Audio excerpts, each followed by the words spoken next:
महाराज, इस देवपुत्र शिशु की दो ही गतियां हैं, तीसरी नहीं। यदि ये राजमहल में टिका रहा तो ये अपनी तलवार की नोक से सारी धरती ना पाएगा। ये चक्रवर्ती सम्राट बनेगा, परंतु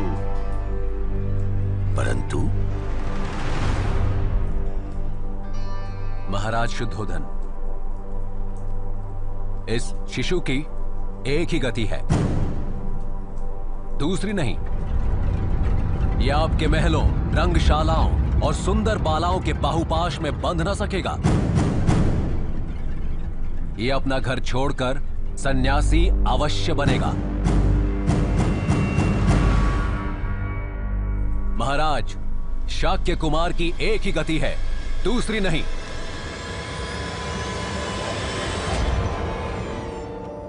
एक ने कहा चक्रवर्ती सम्राट बनेगा, दूसरे ने कहा सुंदर लड़कियां, महल और उससे जुड़े ऐशो आराम बच्चे को बांध ना सकेंगे, रोक ना सकेंगे। वो बड़ा होकर सन्यासी ही बनेगा। भारतवर्ष में शायद इससे बड़ी भविष्यवाणी कभी नहीं हुई। भारतवर्ष, महानायकों की गौरव गाथा, अनुपम खेर के साथ। नमस्कार, मैं अनुपम खेर।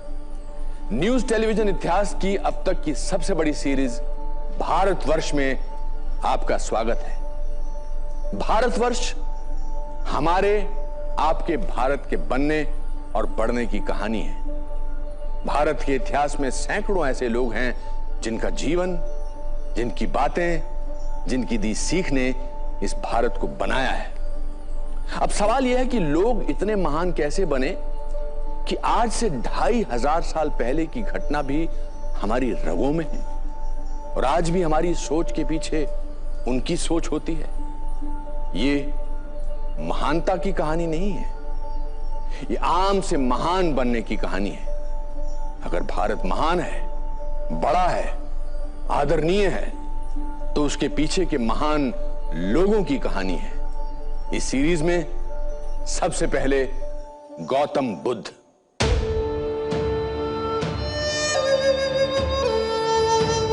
भारत से लगे नेपाल के इसी लुम्बिनी में लगभग 563 ईसा पूर्व में सिद्धार्थ गौतम का जन्म हुआ था। उनकी मां का नाम महामाया था। आज से लगभग 2500 साल पहले जब सिद्धार्थ गौतम का जन्म हुआ, तब उत्तरी भारत कई राजवंशों और गणतंत्रों में बंटा हुआ था। सिद्धार्थ गौतम के पिता शुद्धोधन शाक्य जाति के चुने हुए मुखिया थे। लुम्बिनी से कुछ मील की दूरी पर स्थित कपिलवस्तु से शासन चलाते थे। सिद्धार्थ के जन्म से जुड़ी कई कहानियां प्रचलित हैं। उन कहानियों में से एक उस सपने की कहानी भी है जिसे सिद्धार्थ की मां ने उनके जन्म से पहले देखा था। मां माया देवी ने स्वप्न देखा, एक श्वेत हाथी, 6 दांत वाला सफेद श्वेत हाथी आकाश से आए और मां माया देवी को 3 बार परिक्रमा करके उनमें प्रवेश हो गया। ये स्वप्न उन्होंने देखा। इस अद्भुत विचित्र स्वप्न के 10 महीने बाद मां महामाया ने एक बच्चे को जन्म दिया। उसे नाम दिया गया सिद्धार्थ। सिद्धार्थ यानी जिसकी सारी इच्छा पूरी हो। जन्म के बाद असित नाम के बड़े ऋषि कपिलवस्तु पहुंचे। सिद्धार्थ को उनके सामने लाया गया। नवजात सिद्धार्थ ने अपनी टांगें असित मुनि की दाढ़ियों में फंसा दी। प्रसिद्ध मुनि ने कुछ देर बाद रोना शुरू कर दिया।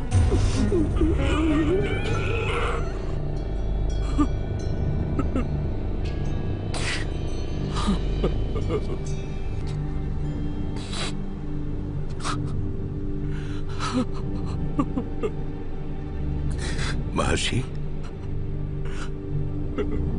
महर्षि, बालक सिद्धार्थ को कुछ अशुभ होगा क्या? महर्षि, कुछ तो बोलिए महर्षि। नहीं राजा शुद्धोधन, नहीं, स्वयं काल भी इस बालक का कुछ नहीं बिगाड़ पाएगा।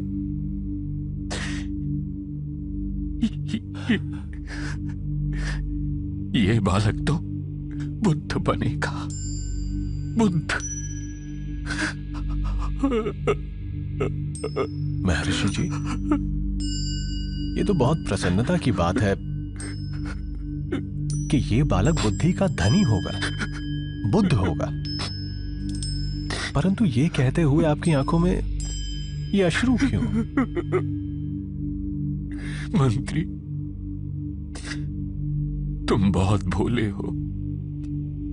जब ये बालक बुद्ध बनेगा, मैं धरती पर नहीं रहूंगा, इसीलिए रो रहा हूं। सिद्धार्थ के पिता शुद्धोधन और उनके मंत्रियों को असित मुनि की बात पूरी तरह से समझ में नहीं आई।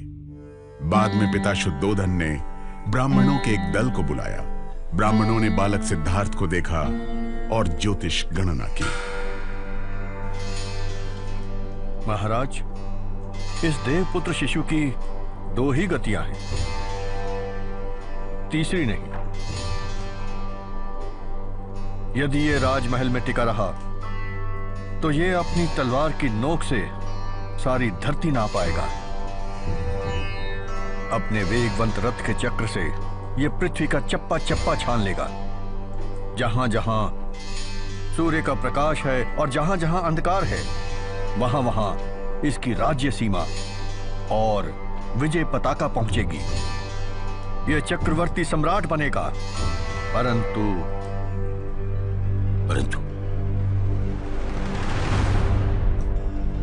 परंतु क्या महाराज?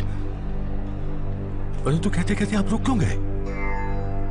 परंतु राजन, यदि यह देव कुमार घर छोड़कर बेघर हो गया, प्रवर्जित हो गया, सन्यासी हो गया,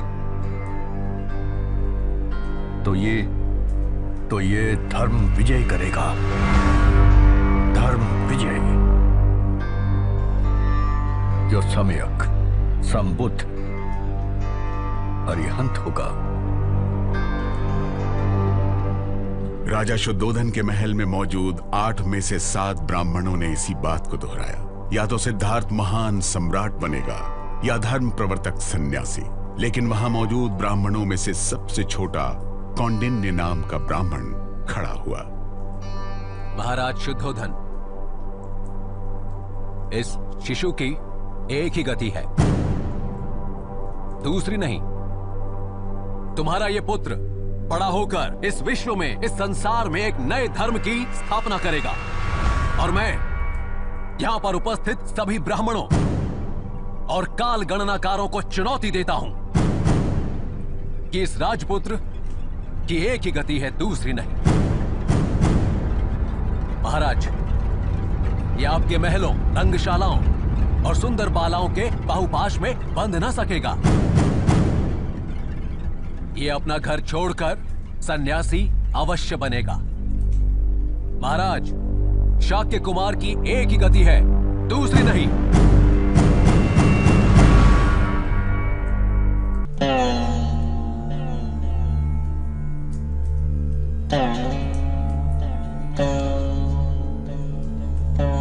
राजकुमार सिद्धार्थ की मां महामाया की मृत्यु उनके जन्म के 7वें दिन ही हो गई थी।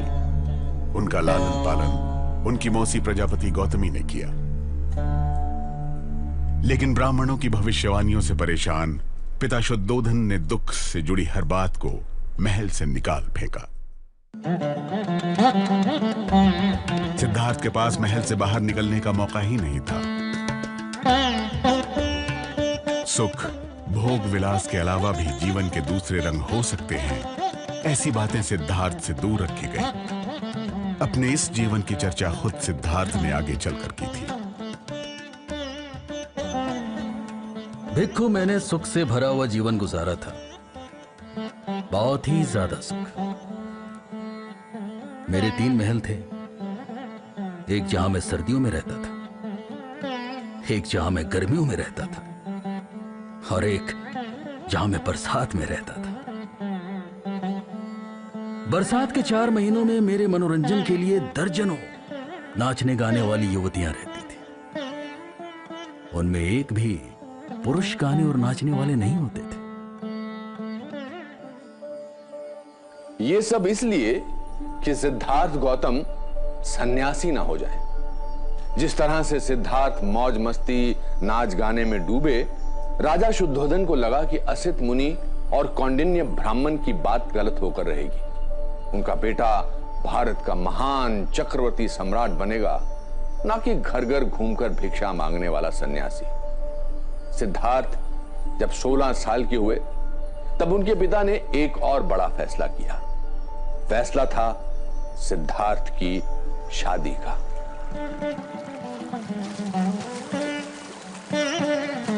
सिद्धार्थ का विवाह यशोधरा से हुआ।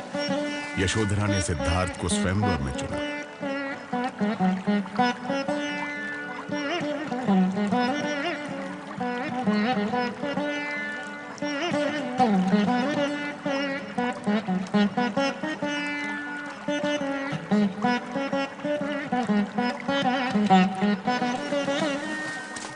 विवाह के बाद जिस तरह से सिद्धार्थ यशोधरा के प्रेम में डूबे, उससे राज परिवार की चिंताएं दूर होने लगी।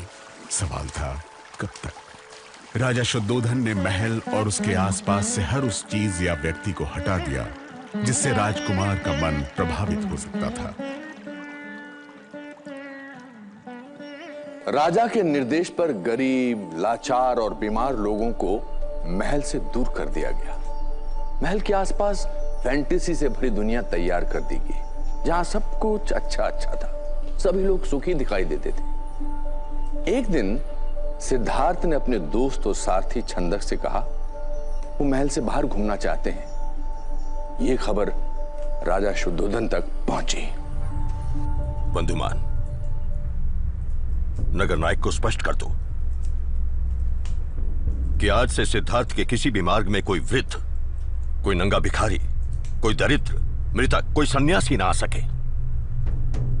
और उनके तीनों महलों में सुरा और सुंदरियों का प्रबंध चौगुना नहीं, चौगुना नहीं, 100 गुना कर दो।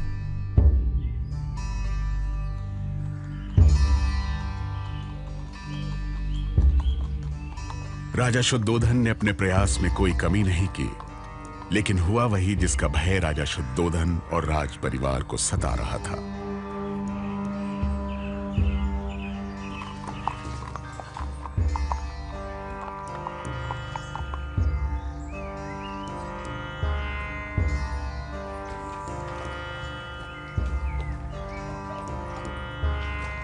राजकुमार सिद्धार्थ गौतम की नजरों के सामने एक वृद्ध व्यक्ति था।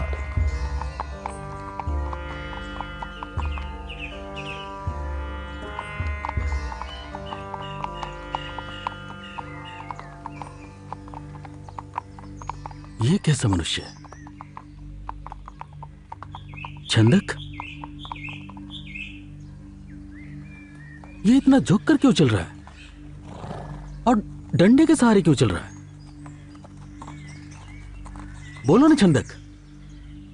राजकुमार, यह व्यक्ति जरा से पीड़ित है, वृद्ध है, बूढ़ा है। वृद्ध? ये वृद्ध क्या होता है? राजकुमार, वृद्धावस्था में हमारा शरीर दुर्बल हो जाता है, हमारी स्मरण शक्ति कम हो जाती है। यह व्यक्ति जो अभी यहां से गया है, इसका शरीर पहले हमारी तरह ही होगा, परंतु वृद्धावस्था में आते आते इसका शरीर काफी दुर्बल और लाचार हो गया है। हमारे राज्य में यही एक वृद्ध है क्या? इसके जैसा और कोई नहीं है? जो जन्मा है वो वृद्ध भी होगा, ये प्रकृति का नियम है। तो क्या मैं भी वृद्ध हो जाऊंगा? मैं भी इसके जैसा ही दिखने लगूंगा? राजकुमार, राजा हो या रंक, जो जीवित रहेगा वो एक आयु के बाद वृद्ध होकर ही रहेगा।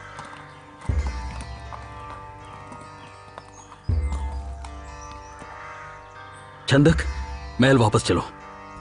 जी।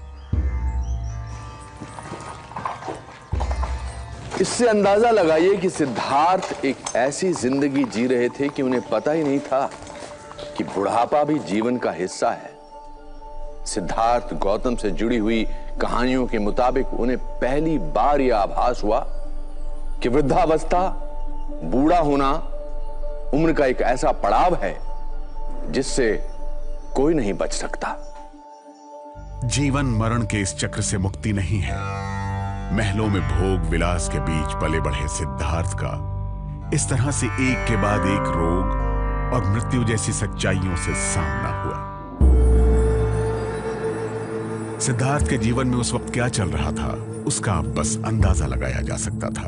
बहरहाल जीवन के जो अनुभव एक के बाद एक सिद्धार्थ को मिल रहे थे, उसमें जल्द ही एक निर्णायक मोड़ आया। सिद्धार्थ का सामना एक सन्यासी से हुआ।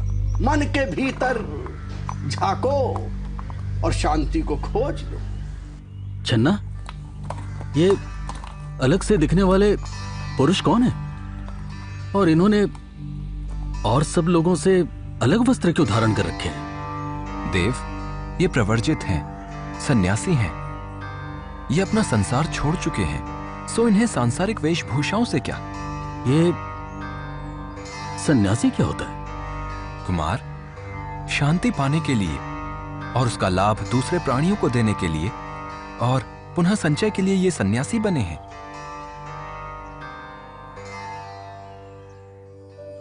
वृद्धावस्था, रोग और मृत्यु के सवालों से सिद्धार्थ का मन जूझ रहा था। तभी उनके सामने एक सन्यासी आया।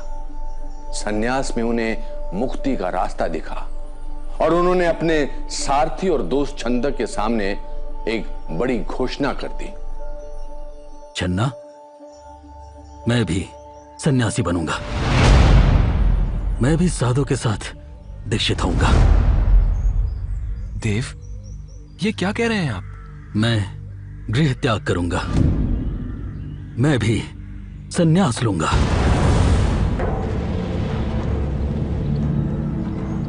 सिद्धार्थ को इसी फैसले से रोकने के लिए राजा शुद्धोधन ने क्या कुछ नहीं किया था।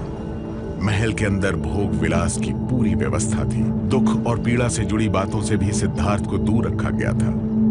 सिद्धार्थ का विवाह भी हुआ और बच्चा भी, जिसके जन्म पर सिद्धार्थ ने कहा, राहुल। कुमार की जय हो। धन्य भाग हमारे। देवी यशोधरा ने आज ही ब्रह्म मुहूर्त में राजकुमार को जन्म दिया। देवी और शिशु दोनों स्वस्थ हैं, सकुशल हैं। जाओ जाकर छंदक से कहो कि हमारी ओर से देवी का कुशल मंगल पूछने का प्रबंध करें।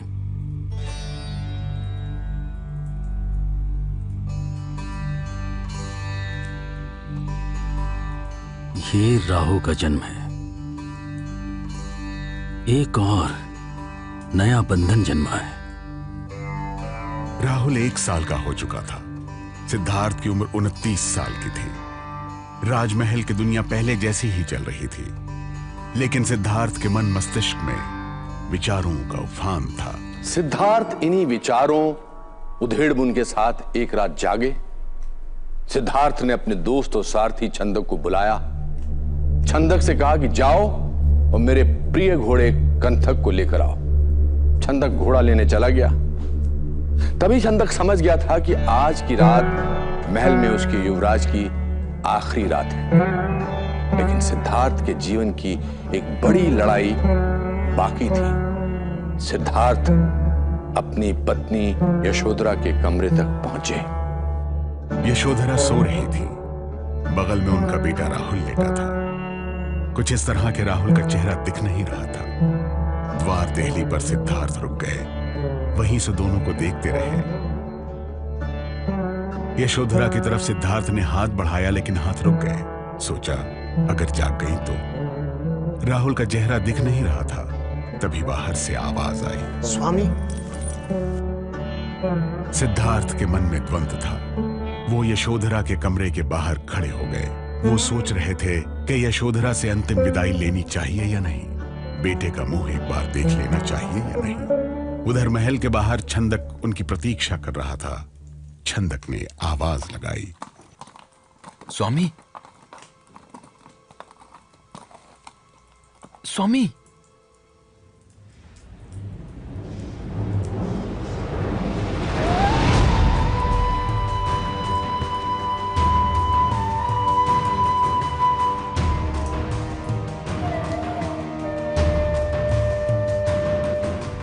महल में दुनिया की हर सुख सुविधा थे, पत्नी थी, बच्चा था, लेकिन क्या महल की दुनिया का ऐशो आराम सिद्धार्थ गौतम को मुक्ति के लिए प्रेरित कर रहा था? बुद्ध ने यशोधरा और राहुल के साथ भले ही हम लोगों की दृष्टि में अन्याय किया हो, इससे बुद्ध की अपने मनुष्य होने की जो स्थिति है उसमें कोई बड़ी कटौती नहीं होती। तो उसके मन में जो द्वंद्व रहा होगा वो सर्वथा मानवीय द्वंद्व है।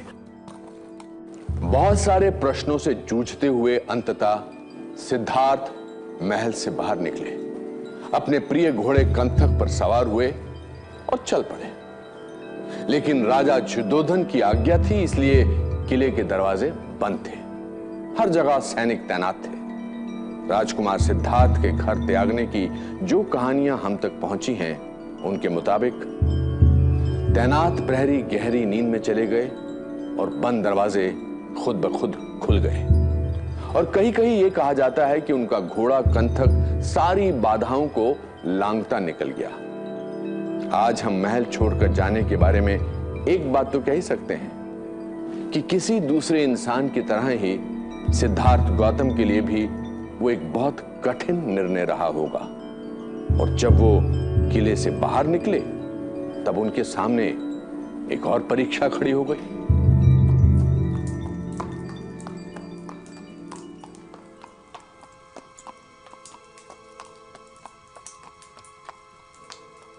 रुको सिद्धार्थ, आगे मत जाओ, क्योंकि आज से 7वें दिन इस राज्य का चक्र तुम्हारे कमलों में होगा और तुम सप्तद्वीप नौखंड के प्रतिपालक चक्रवर्ती सम्राट बनोगे। कौन हो तुम? मैं वसपति मार हूं। मार? मुझे सम्राट या चक्रवर्ती नहीं बनना, मुझे राज चक्र नहीं चाहिए। मैं धर्म का चक्र धारण करूंगा। तुम मुझे जो प्रलोभन दे रहे हो वो मुझे मेरे मार्ग से विचलित नहीं कर पाएगा। इस तरह सिद्धार्थ ने कामना, इच्छा के प्रतीक वसवत्ती मार के प्रलोभन को भी ठुकरा दिया। सवेरा होने वाला ही था। सिद्धार्थ, छंदक और उनका घोड़ा कंथक अनुमा नदी के पास पहुंच गए।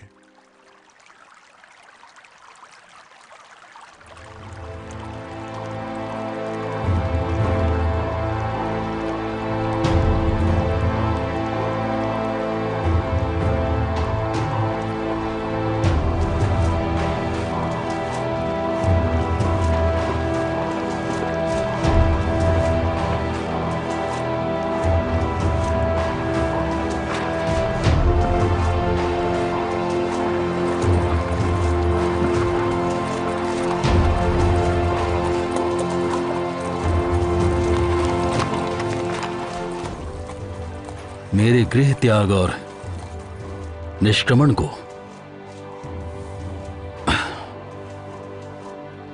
संसार अब अनुमा के नाम से जानेगा। देव, ये क्या कह रहे हैं आप देव? छंदक, मेरे ये वस्त्राभूषण और कंथक को लेकर तुम वापस लौट जाओ।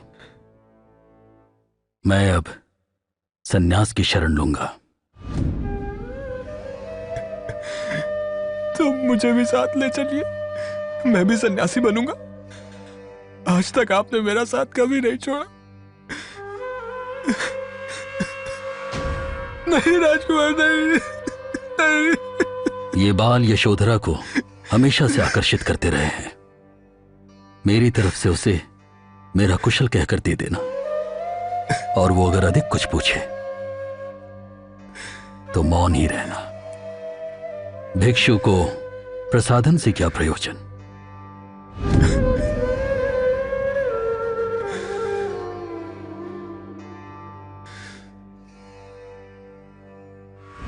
यदि मेरा बुद्ध बनना निश्चित है तो ये केश वायुमंडल में ही रहें, अन्यथा भूमि पर गिर पड़े।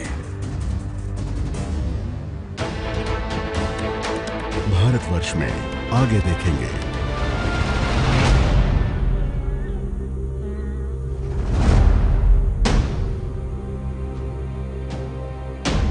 सिद्धार्थ गौतम, तुम पथभ्रष्ट हो चुके हो। अब हम तुम्हारे साथ नहीं रह सकते। भारतवर्ष, भारतवर्ष, महानायकों की गौरव गाथा अनुपम खेर के साथ। यदि मेरा बुद्ध बनना निश्चित है तो ये केश वायुमंडल में ही रहें, अन्यथा भूमि पर गिर पड़े।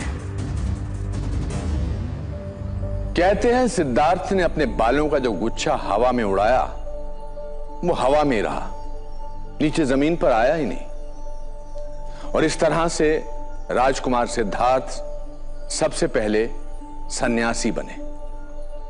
लेकिन जिस जगह सिद्धार्थ को पहुंचना था उसका रास्ता उन्हें कौन बताएगा? तो अब उन्हें एक गुरु की तलाश थी। अब सिद्धार्थ पहली बार अकेले थे। कपिलवस्तु से पहले वो तब के मगध की राजधानी राजगृह पहुंचे। गुरु की तलाश में उन्हें उस समय के बड़े योगी आलार कलाम के पास ले गए। आलार कलाम ने सिद्धार्थ को साधना की कुछ योग विधियां सिखाई। इनसे सिद्धार्थ की जिज्ञासा पूरी नहीं हुई। वहां से चलकर गुरु उद्रक रामपुत्र के पास गए। यहां से भी सिद्धार्थ आगे बढ़ गए। अब उनके साथ 5 शिष्य भी थे। उन्होंने साधना के दूसरे तरीकों को अपनाया। इस बार साधना के केंद्र में उनका शरीर था। इस प्रकार का जो सन्यास, उसकी अलग अलग परंपराएं थी, उनका इन्होंने लगभग सभी का अनुभव किया बुद्ध ने। जैसे खाना छोड़कर, खाना त्याग कर, या पानी त्याग कर, भूखे प्यासे रहकर, या एक ही टांग पर खड़े होके, या बिना सोए, या मौन धारण करके क्या कुछ अचीव किया जा सकता है। इन्होंने हर प्रकार का अनुभव किया। लगभग 6 साल तक इस योग और अनशन की भीषण तपस्या की। अन्न जल त्यागा, ऐसी कठोर तपस्या की जिससे वो खुद मृत्यु के करीब पहुंच गए। बुद्ध ने कहा, मेरा शरीर दुर्बलता की चरम तक पहुंच गया था। जैसे 80 साल वाले वृद्ध की गांठें होती हैं, वैसे ही मेरे अंग प्रत्यंग हो गए थे।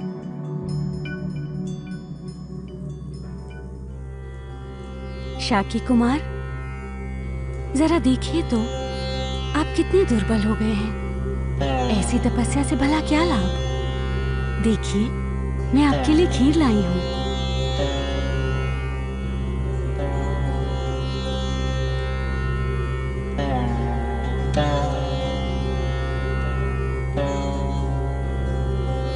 सिद्धार्थ समझ गए, ऐसी तपस्या से उन्हें मृत्यु के अलावा कुछ और हासिल नहीं होगा। उन्होंने अन्न जल खाना आरंभ कर दिया। मरणासन सिद्धार्थ को सुजाता नाम की लड़की ने खीर खिलाई।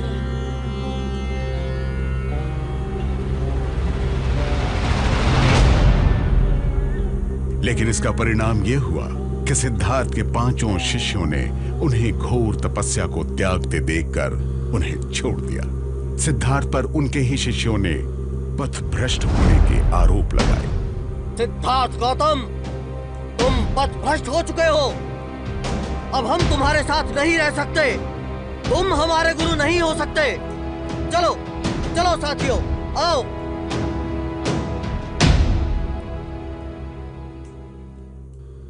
अब सिद्धार्थ को ज्ञान प्राप्ति का नया तरीका ढूंढना था। कहते हैं उन्हें एक वीणा बजाने वाला दिखा।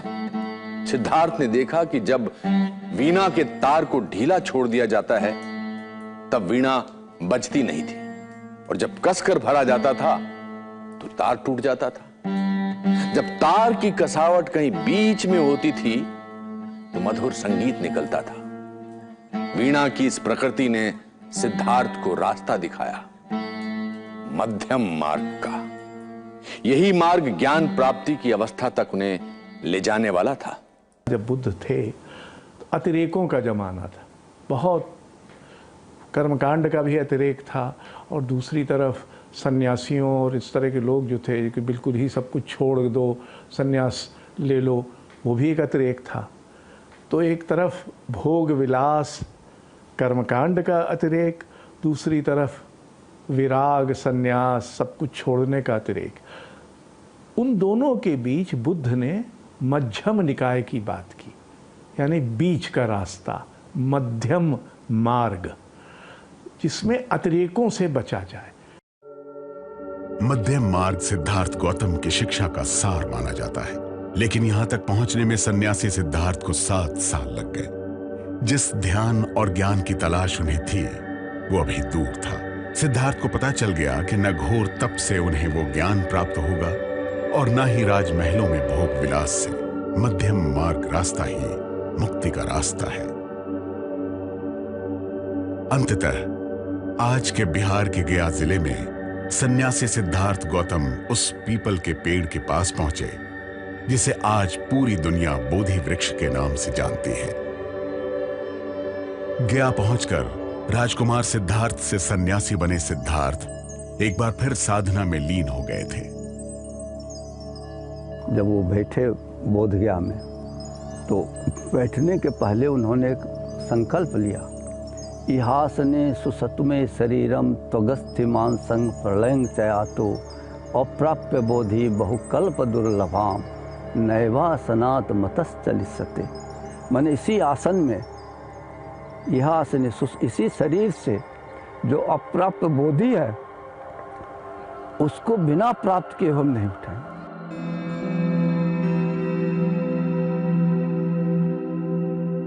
एक तरफ सिद्धार्थ प्रण कर ध्यान में लीन थे, दूसरी तरफ इसी अवस्था में उन्हें अपने जीवन की सबसे बड़ी चुनौती से जूझना था। सिद्धार्थ के सामने अहम राग द्वेष और अहम का प्रतीक माना जाने वाला मान फिर आया और सिद्धार्थ के ध्यान में खलल डालना शुरू किया। हम लोग हिस्ट्री में ये समझते हैं कि ये मार नाम का एक जो विषय है वो एक अड़चन का उदाहरण है। अड़चन को ही मार कहा गया है, हेजिटेशन को मार कहा गया है। मार ने अपने राक्षसों के साथ सिद्धार्थ के ध्यान को भंग करने की पूरी कोशिश की, लेकिन वो असफल रहा। सन्यासी सिद्धार्थ गौतम ध्यान के एक स्तर से दूसरे स्तर तक बढ़े जा रहे थे। उनके सामने अतीत की स्मृतियां घूम कर निकल रही थीं और अंततः 35 साल के सिद्धार्थ बुद्ध बने। बुद्ध यानी वो जो जागृत हो। उन्होंने संबोधि प्राप्त की थी, उन्हें ज्ञान की प्राप्ति हो चुकी थी। अनेक जाति संसारं संदा विसंग अनिविसंग गह कारकं गवेशंतो दुखा जाति पुनः पुनः गह कारक दिठोसी पुनः गेहं न कायसी सब्बा ते फासुका भग्गा गह कूटंग विसंखितं। हे ग्रह कारक, अनेकों बार इस संसार में मैंने जन्म लिया है। इस भव चक्र मेरा आवागमन जारी रहा है, लेकिन अब तुझे मैंने जान लिया है, समझ लिया है। अब तू पुनः घर नहीं बना सकता है। यह मेरा अंतिम जन्म है, इसके बाद मेरा जन्म नहीं होगा। पुनः भवोति तीति, इस संसार में मेरा पुनः आगमन नहीं होगा।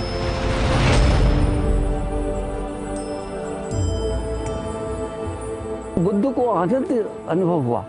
वो अपनी सारा विराटता के साथ, पूरे संभूति के साथ, संपूर्ण ब्रह्मांड के साथ एकीभूत हो गए। एक उसे बात तो देखता है सारा सब कुछ हम है, हर कण कण में, हर में वो अनुभव करता है, वही चेतना है, वही हम है।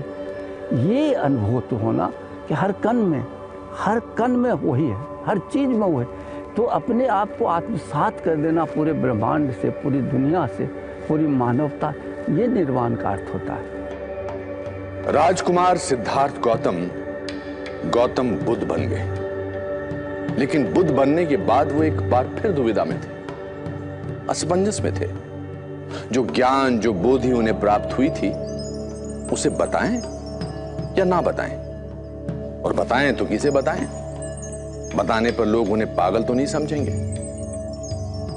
गौतम बुद्ध अपने 5 साथियों को ढूंढते हुए वाराणसी के पास ऋषिपतन मृगदाव नाम की जगह पहुंचे। यही जगह आज सारनाथ के नाम से जानी जाती है। यहां एक पीपल का पेड़ है जिसके नीचे गौतम बुद्ध की उपदेश देती हुई एक मूर्ति लगी है और उसके सामने उनके 5 शिष्य बैठे हुए हैं। लेकिन जब बुद्ध का अपने पुराने शिष्यों से आमना सामना हुआ तो उनके शिष्यों को शंका हुई। मेरे पुराने साथियों ने दूर से मुझे आते हुए देखा। मुझे देखते ही उन लोगों ने आपस में बातचीत शुरू कर दी। बनते, गौतम आ रहा है जो सन्यास और तप के रास्ते को छोड़कर सुखमय जीवन बिता रहा है। वो इस लायक नहीं कि हम उसके आदर के लिए खड़े हों, ना ही उसे प्रणाम करने की जरूरत है, ना उसके भिक्षा पात्र को पकड़ने की जरूरत है। बस उसे बैठने के लिए आसन दे देते हैं, अगर वो बैठना चाहे तो बैठ जाए। लेकिन जैसे ही मैं उनके नजदीक पहुंचा, वो अपने निर्णय पर अडिग न रह पाए। उनमें से एक ने मुझे प्रणाम किया और मेरा चिवर और पात्र ले लिया। दूसरे ने आसन तैयार किया और तीसरा पानी लाकर मेरे पांव धोने लगा। लेकिन ये मुझे मित्र कहकर बुला रहे थे। बुद्ध ने जिन्हें सबसे पहले ज्ञान देने का फैसला किया था, वो उन पर भरोसा नहीं कर रहे थे। कहा जाता है पीपल वृक्ष के नीचे ये बातचीत चल रही थी। बुद्ध अपने पुराने साथियों को विश्वास दिलाने की कोशिश कर रहे थे। आखिर बुद्ध ने कहा, परंतु तुम्हें ज्ञान की प्राप्ति नहीं हुई। भंते भंते, क्या कभी तुमने मुझसे पहले ये कहते हुए सुना है? क्या पहले मैंने ये कहा कि मैं बुद्ध हो चुका हूं? नहीं देव। गौतम बुद्ध ने इस जद्दोजहद के बाद अपना पहला उपदेश दिया। भिक्षुओं, इन दो वतियों को त्यागना। ये दो वतियां हैं, काम सुख में लिप्त होना और शरीर को पीड़ा देना। मैंने इन दोनों वतियों के बीच का मध्यम मार्ग खोज निकाला है, जो ज्ञान देने वाला है, शांति देने वाला है और दृष्टि देने वाला है। ये मध्यम मार्ग 8 अंगों वाला है, जैसे ठीक दृष्टि, ठीक संकल्प, ठीक वचन, ठीक स्मृति, ठीक प्रयत्न, ठीक जीविका और समाधि। 4 नोबल ट्रुथ्स, चतारी अरिया सचानी और अठांगी को मग्गो। ये बौद्ध धर्म का जो है, बुद्ध की टीचिंग्स का मतलब एक जो है निचोड़ है। बेसिकली सारा बौद्ध धर्म जो है, बुद्ध की शिक्षाएं इसी चीज के ऊपर जो है बेस्ड है। बनारस के पास ऋषिपतन मृगदाव यानी आज के सारनाथ में बुद्ध के इन उपदेशों को धर्म चक्र परिवर्तन या धम्म चक्र पवतन कहा जाता है। अपने उपदेशों में महात्मा बुद्ध ने दुख की असली वजह और उससे निकलने का मार्ग दिखाया। अब जैसे भूख लगी तो दुख हो रहा है, तो खाना खा लेंगे तो क्षणिक जो होता है हमको उससे फिर भूख आएगी, फिर हमको खाना खा। लेकिन दुख जो अत्यंत की एक बार जो दुख गया फिर नहीं आए, ये निर्वाण है। तो फिर वो परमार्थिक सत्य के साथ जब तब फिर दुख नहीं आए, दुख का बोध ही नहीं होगा कभी। सारनाथ में पहले उपदेश के बाद गौतम बुद्ध के पास आम लोगों का तांता लग गया। घर बार त्याग कर शिष्य बनने के इच्छुक लोग उनके पास आने लगे। संन्यास धारण करने वाले अपने शिष्यों के लिए उन्होंने संघ बनाया। संघ को आश्रम समझ लीजिए। संन्यास के साथ ही सिद्धार्थ समझ चुके थे कि धर्म का रास्ता सबके लिए सहज होना चाहिए, न कि किसी एक वर्ग के लिए सीमित रहना चाहिए। इसीलिए संघ का दरवाजा उन्होंने सभी के लिए खोल दिया था। ना जच्चा वसलो होती, ना जच्चा होती ब्राह्मणों, कमुना वसलो होती, कमुना होती ब्राह्मणों। यानी कि कोई ना तो ब्राह्मण जन्म से बनता है, ना ही कोई शूद्र जन्म से बनता है। अपने कार्य से, कर्म से एक व्यक्ति ब्राह्मण बनता है या शूद्र बनता है। तो बुद्ध का ये कहना था कि जो जातिवाद है वो जन्म आधारित जो है वो ठीक नहीं है, और ये एक व्यक्ति के कर्म के ऊपर आधारित होना चाहिए।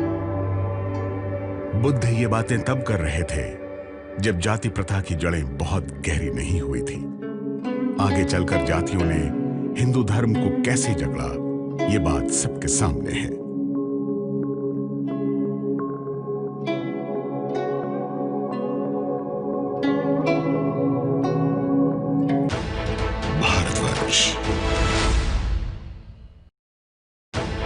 भारतवर्ष की गौरव गाथा अनुपम खेर के साथ। जरा सोचिए, आज से 2500 साल पहले बुद्ध समाज में जिन परिवर्तन और बदलावों की बात कर रहे थे वो आज भी हमारे समाज के लिए मौजूद है। बुद्ध ने परिवर्तन की शुरुआत तो संघ से ही कर दी। उन्होंने जिस संघ की स्थापना की उसके दरवाजे सभी वर्णों के लिए खोले। साथ ही संघ में शामिल होने की अनुमति महिलाओं को भी दे दी। संघ में शामिल होने वाली पहली महिला बुद्ध का लालन पालन करने वाली उनकी मौसी प्रजापति गौतमी थी। बुद्ध ज्ञान प्राप्ति के बाद 44 साल तक जीवित रहे, लेकिन ज्ञान प्राप्ति के बाद उनके जीवन की बड़ी घटनाओं के बारे में जानकारी बहुत कम है। इन 44 सालों में बरसात के 3 महीनों को छोड़कर वो लगातार घूमते रहे, जहां तहां ठहरते और लोगों को धर्म दर्शन का उपदेश देते। इसी तरह वो अपने जीवन के 80वें साल वैशाली से चलकर तब के कुशीनारा और आज के कुशीनगर पहुंचे। उन्होंने चुंद नाम के सुनार से भिक्षा मांगी। चुंद से मिली भिक्षा को बुद्ध ने खाया, जिससे उनकी तबीयत खराब हो गई। ये तस्वीर उसी घटना को दर्शाती है। बुद्ध जानते थे कि मेरे न रहने के बाद लोग चुंद को गालियां देंगे, अपशब्द कहेंगे, तो आनंद को बुलाकर कहते हैं कि हे आनंद, इस चुंद का भोजन उतना ही महत्वपूर्ण है कि जितना सुजाता का खीर नाम। जिस तरह से राजकुमार सिद्धार्थ गौतम ने सुजाता की खीर को ग्रहण करने के बाद में सम्यक संबोधि की प्राप्ति की थी, अर्थात बुद्ध बने थे, वो एक कारण बना था। इसी तरह से इस भोज्य पदार्थ को ग्रहण करने के बाद तथागत को महापरिनिर्वाण की प्राप्ति होगी। उत्तर प्रदेश के कुशीनगर में आज जहां ये मंदिर है, वहां तब साल वृक्षों का जंगल हुआ करता था। जिस अवस्था में बुद्ध की ये मूर्ति है, कहा जाता है ठीक उसी अवस्था में बुद्ध तब यहाँ लेटे थे। बुद्ध के पास उनके शिष्य और मित्र आनंद मौजूद थे। बुद्ध ने अपने शरीर को त्यागने की घोषणा कर दी। आनंद, अब मैं वृद्ध हो गया हूं, मेरा अंतिम समय समीप है। अब मैं 80 वर्ष का हो गया हूं। अब इन्हीं साल वृक्षों के बीच इसी कुशीनारा के उद्यान में रात्रि के तीसरे प्रहर तथागत को परिनिर्वाण प्राप्त होगा। इसे परिनिर्वाण कहा गया। बाद में महात्मा बुद्ध की शिक्षा क्या है और उसे कैसे आगे बढ़ाया जाए, उसके लिए उनके शिष्यों ने एक परिषद बुलाई। उनकी शिक्षा को कंठस्थ याद किया गया और एक पीढ़ी से दूसरी पीढ़ी तक बढ़ाया गया। महात्मा बुद्ध के पार्थिव शरीर का दाह संस्कार किया गया और उसके अवशेष को उनकी मृत्यु के 200 साल बाद भारत के सम्राट राजा अशोक के काल में बौद्ध मंदिर में स्थापित किया गया और उनकी सीख को विश्व भर में फैलाया गया। बुद्ध ही एक सबसे पहले ऐसे व्यक्ति आए जिन्होंने ये दुनिया को ये बतलाया कि एक असांप्रदायिक सार्वभौम भावधारा के माध्यम से ही विश्व बंधुत्व की स्थापना की जा सकती है। उनका ऐसा विचार रहा कि जो there is one world and one humanity, और जो मनुष्य समाज है वो अविभाज्य है। कोई भी विचारधारा जो मनुष्य के बीच रेखा खींचता है, बांटता है, वो गलत है। हर किसी को अपनी मुक्ति का रास्ता खुद तलाशना होगा। कोई देव नहीं, कोई ईश्वर नहीं, कोई गुरु नहीं, कोई बुद्ध नहीं, कोई तथागत नहीं। खुद आप अपनी मुक्ति का रास्ता तलाशेंगे। ये सीख थी बुद्ध की। स्वयं अपने बारे में, अपने ज्ञान के बारे में बुद्ध ने कहा था कि मेरी सीख, मेरे ज्ञान का इस्तेमाल उतना ही करो जितनी जरूरत हो और आगे बढ़ो।